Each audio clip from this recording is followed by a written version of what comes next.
money can't buy. Even though your class is very high, but we don't need to cry. We got Jesus to get us by. On the cross for us he died. When he sees your heart, whether good or not, you surely cannot lie.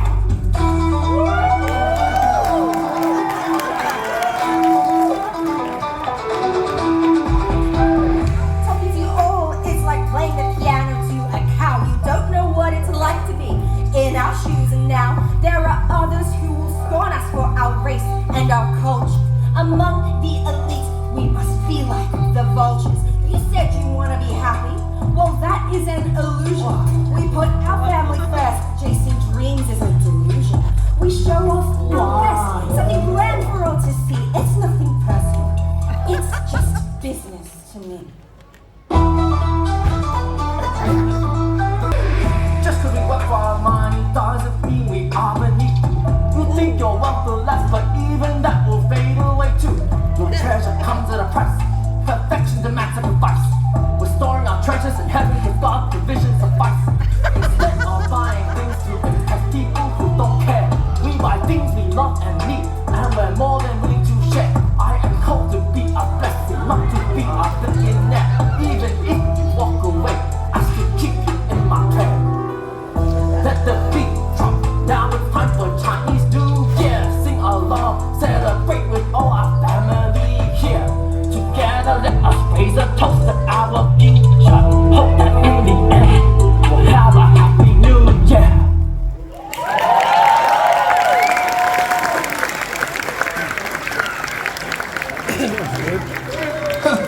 Well, that Can you please remember what happened just now at the restaurant? You mean when his uncle spat on me? This family has no class and no refinement. They will never be equal to us. He choked. It was an accident. Mom, when did we become people who constantly chase after riches and status? Remember, a long time ago, you would tell me That was the past. Belle, we're not living there, are we?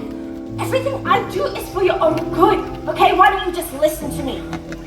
I didn't work so hard just for you to settle for less. You are being so ungrateful to me. I never asked for this life.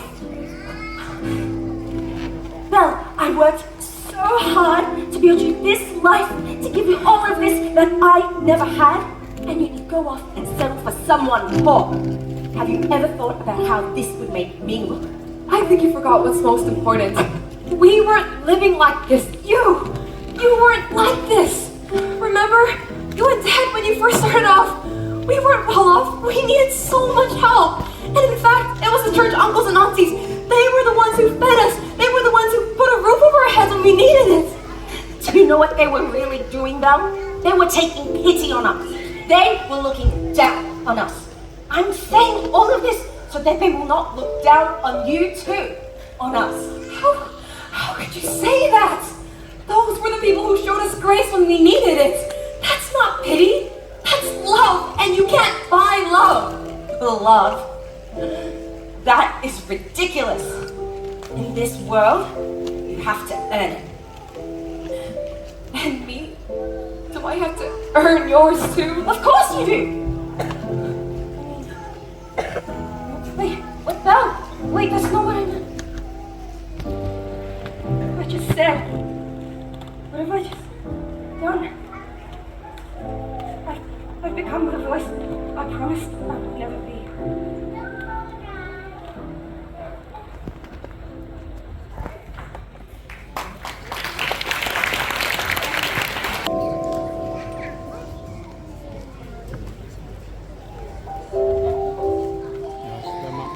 Attention all shoppers, it's time to celebrate the season in style with our Christmas sale, now on throughout the store. Discover festive savings on fashion, gifts, and toys, only at David Jones. There's no other store like it. Donations. Merry Christmas, everyone. We're raising funds for the Salvation Army. And look, baby Jesus is here too. Yes, Christmas is all about Jesus coming down to earth because he loves us.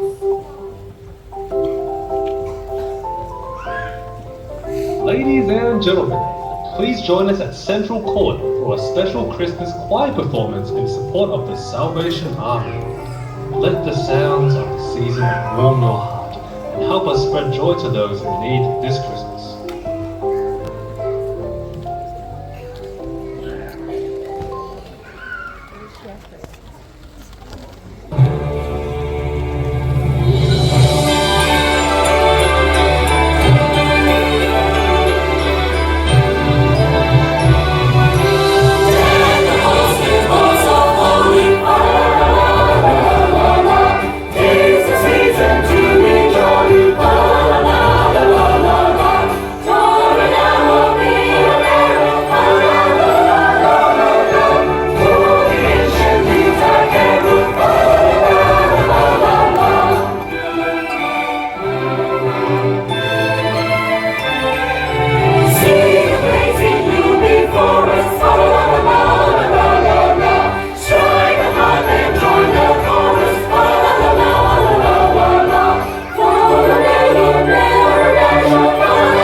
Stay close to Mummy, okay? That's okay. Why don't we find you a Christmas present? Yes, I can finally get the Christmas present I've always wanted. Hey, look, that's the biggest Christmas tree I've ever seen. It is, isn't it? Maybe someday we can get a Christmas tree of our own. Hey, look, this one is so cute and fluffy. Can we get it? Let me have a look at the price first, Mel. $20. Why don't we find something smaller? Your dad and I don't have very much to spread this Christmas.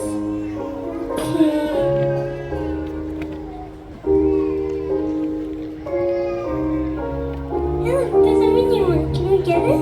It's cute. $19. Yes. Well, let's get this one. Yeah!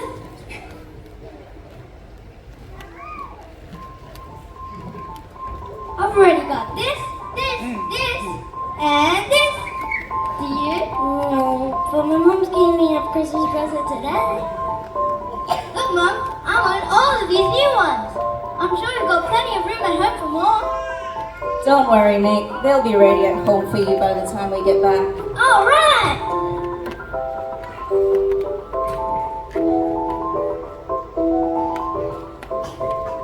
This toy brand is much too expensive for you.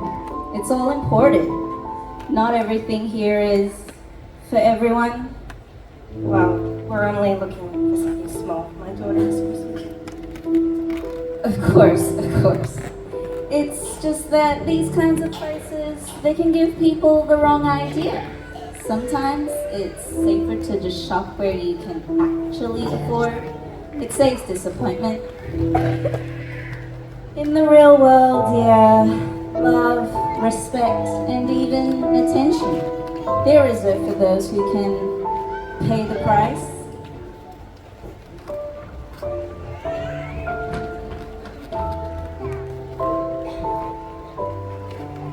Good afternoon, Mrs. Eleanor Young. I'm so sorry. I just got notified of your arrival. Please let me escort you to your exclusive shopping section. Nick.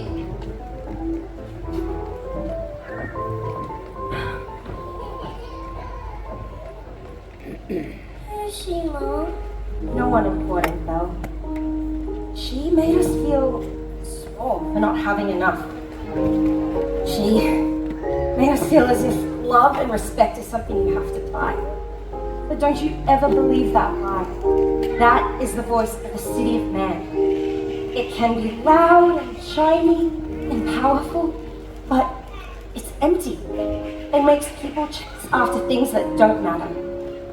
But Belle, we live in the city of God. It's a city you can't see with your own eyes, but it's real and it's forever. How do you know that, Mom? Well, because God didn't come down and stay in a fancy castle or look down on people. He walked with the poor, the tired, the overlooked, people like us. And he thought that we were worth dying for. Not because of what we had, but because of who we are. Well, in his eyes, we were already enough. Already loved. No price tag needed.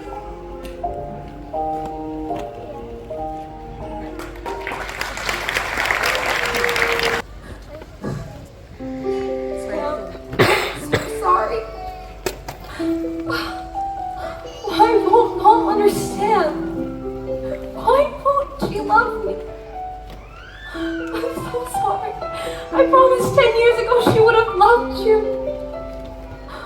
I don't know what happened. I don't know what changed. Sorry.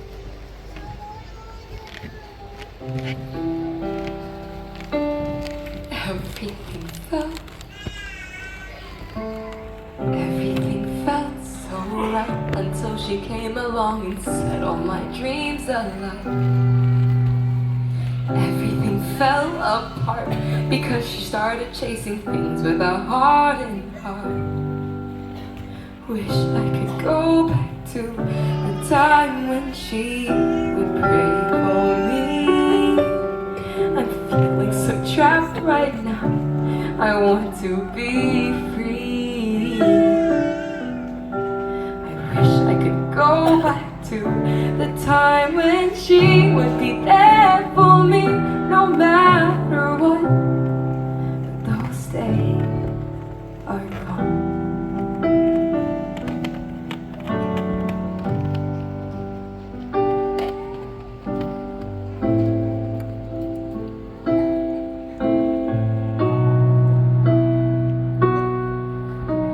I wish I could turn back time, take back those words I said to her.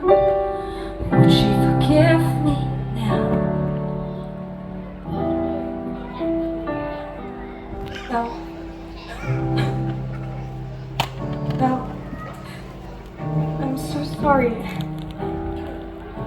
Well, all these years, all this time, I don't know what's gone into me. You were just trying to remind me of who we were really meant to live for. Many Christmases ago, we promised that we would raise you to live in the city of God, not chasing after what the world says makes us worthy. But somewhere along the way, I started believing her. I just wanted to give you what I thought was a better life. One of comfort, status, approval. But in doing so, I started to measure your happiness by their standards. And I thought I was doing all I could to protect you from him. You mean from Sam? Yes, Sam. He just didn't fit into the picture I'd painted for myself in my head. But now I realize the picture doesn't matter. The heart does. And Sam's heart, from what I've seen, it looks so much more like the city of God than half the people I've tried to impress. I'm really sorry.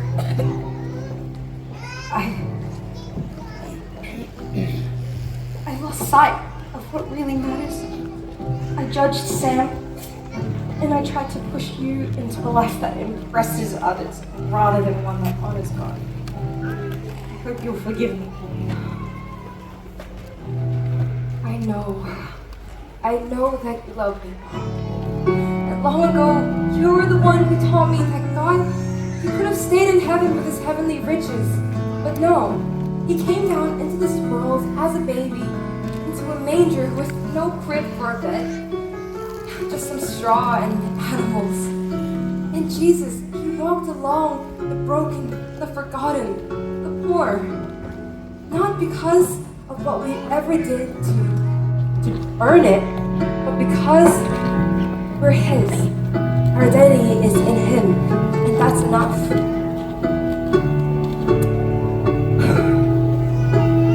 Our God is full of grace. We are saved by his love. Even if we are poor, there's treasure above. Our God can heal our hearts through his mercy. We're transformed, made new in Jesus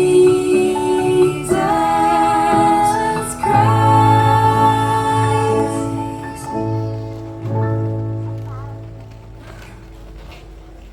I love you, Hal.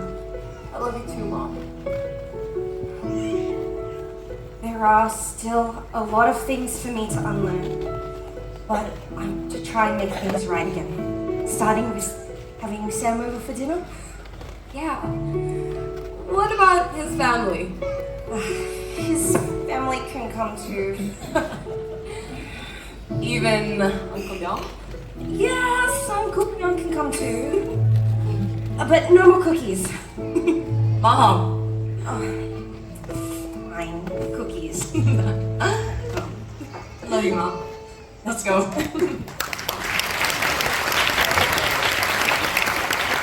The Christmas Story is a little bit like the musical we've just seen. Two very different worlds bumping into each other in surprising ways.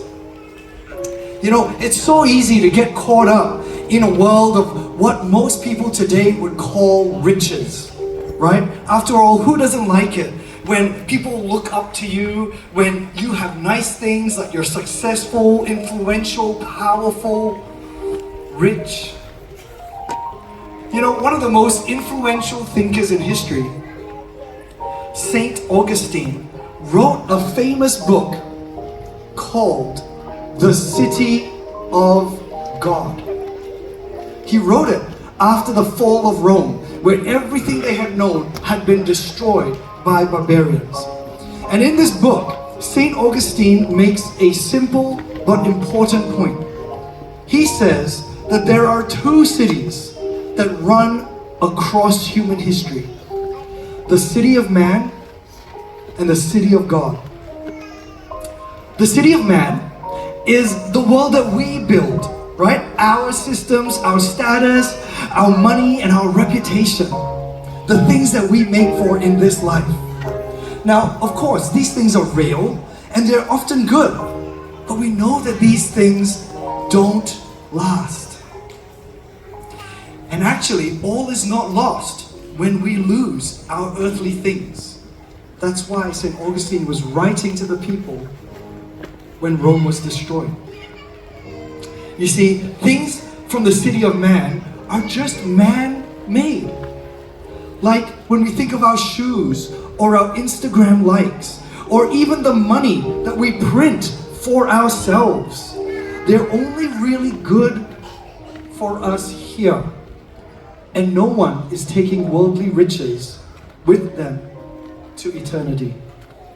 He highlighted the fact that there can be riches that come from a different city, one where the value system and the economy is different. It was actually this book, The City of God, that inspired this musical. Well, actually two books, because there was the less popular one by Kevin Kwan called Crazy Rich Asians that also inspired this musical. But the City of God, it's different, right? It has a different economy. It deals in things that you can never lose. Virtues is what St. Augustine called it. Things like character, integrity, kindness. The scripture, we call it the fruit of the Spirit, like love, joy, peace. Here's the interesting part, because these things, they're not limited or they're not finite. You can't run out of it by giving it out. You know, kids, you can say, I love my mom. And at the same time, it's possible for you to say, I love my dad. I'm sure your dad would appreciate it, and your mom might also. Because love is not this limited thing that just because you love your mom, you can't love your dad. Peace is like that. Joy is like that. When you sit with someone who is hurting, when you forgive somebody with kindness, when you help, you don't walk away poorer. You walk away enlarged. And that is what the city of God is like. It's abundant, it's generous, non-competitive, and it is rich. Jesus came with that kind of richness. A richness that was not obvious to the city of man. Because he was born in a manger, no place to stay.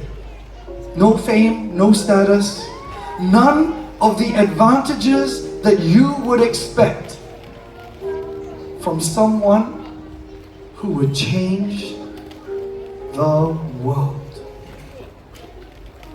But I get it. Sometimes it's possible to think, oh man, it's all well and good to be nice to people and to be Christ-like, but you know, when it really counts, when your back is against the wall, what you really need is some hard, cold cash, or security and assets, or education, or powerful friends who are going to bail you out.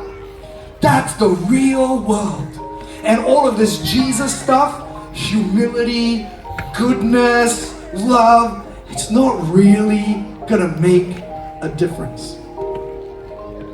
I think that's where the Christmas story takes its biggest turn. Because if Jesus' way was so terrible, and if it was so ineffective, how did we end up transforming this world through his impact? Why do we divide time by his birth? How did we get modern science, public education, public hospitals?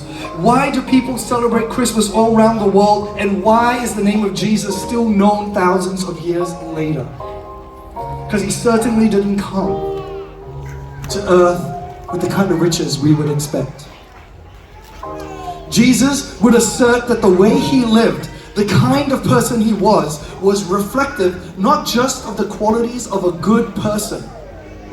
He said that what you saw in him was actually there because it's present in God himself. And that he was God. And he carried the very qualities of the kingdom of God. Or as St. Augustine would put it, the city of God. And it would be inspirational.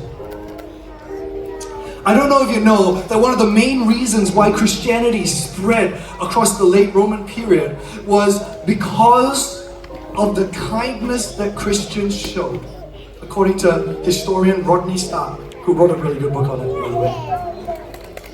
Christians showed hospitality to the sick in a time when they hadn't figured out infection control and people were just leaving sick people to die. They looked after widows and orphans. And you know what? It turned out that even though a lot of people died, some of the sick people that Christians looked after, they would live. And orphans would grow up. And these widows, they would tell stories.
Nice Rahman as Sam, and Tina Tai as Beryl. Now to put on a production like this, it takes more than just the cast team. There were so many people involved, from the creation of the music to the prop, set design, makeup, and across. So we would actually like to thank all of them. So ladies and gentlemen, the assistant director, Rachel Ui, along with the props team led by Shishan.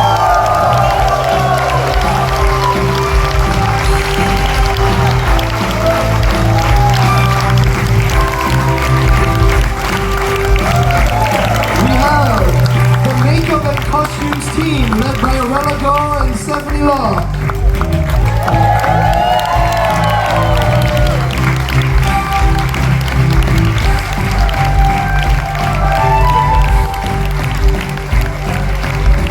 We have the creative team with choreography by Natalie Wong, Josephine Ma, and Serena Ong. Amazing dancers.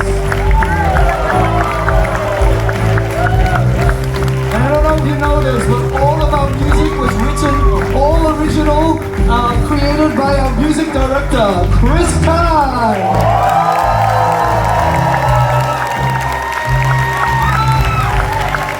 And the one person that is in charge of the entire thing is our director, Karen Lee.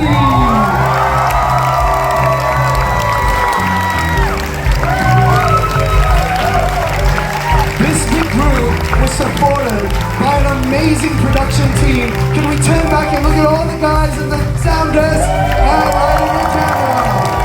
Thank you. We would like to say a big thanks to event coordinators Harold Nguyen, Andrew Hall, and Daniel Tan. Thank you to the chefs, the lobby musicians, the usher team, the food and drinks team, the car parking team, the ticketing team, the Vaccinate Kids face painting team, and the FGA staff team. And now let's take one big final bow together as we get together for a big shot.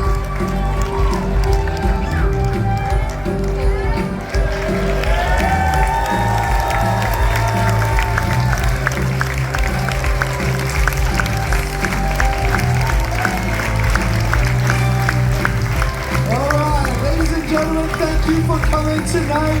We hope you have a very Merry Christmas. If you'd like, you can head out. The photo booth will still be open. We'd love to stay back and chit chat with you.